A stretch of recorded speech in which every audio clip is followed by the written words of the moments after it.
আমারে বলে হুজুর আল্লাহর রহমতে 20 রাকাত তারাবি পড়ছি, আল্লাহ আমগরে হুজুর মিলাইছে 13 পাইছি না, 13 পাইছে।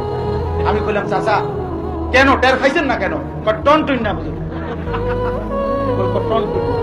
আমি কইলাম মানে টনটুন না হুজুর মানে টনটুন না হুজুর কি?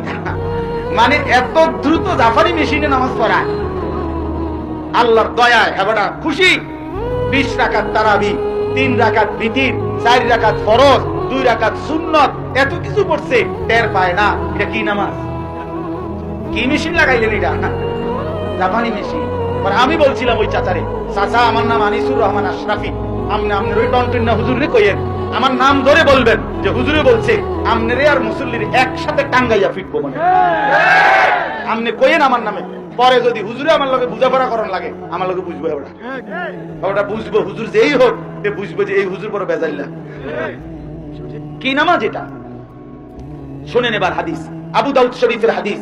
আল্লাহর নবী সাল্লাল্লাহু আলাইহি সাল্লাম বলছেন, তিলকা সালাতুল মুনাফিক, তিলকা সালাতুল মুনাফিক, তিলকা সালাতুল মুনাফিক। আল্লাহর কসম নবী 3 বার বলছে, ওই নামাজ মুনাফিকের নামাজ, ওই নামাজ মুনাফিকের নামাজ, ওই নামাজ মুনাফিকের নামাজ। কামা ফানাক্কারা আরবাআন লা ইয়াযকুরুনাল্লাহা ইল্লা কালিলা, যে শুধু দাঁড়াইলো আর 4 রাকাত যেন 4টা ঠোকর মারলো, ঠিকমতো আল্লাহর জিকির, তাসবিহ, সূরা, কিরাত, দোয়া, কালাম আদায় করলো না। রাসূল বলেন এটা মুনাফিকের নামাজ, মুনাফিকের নামাজ, মুনাফিকের নামাজ।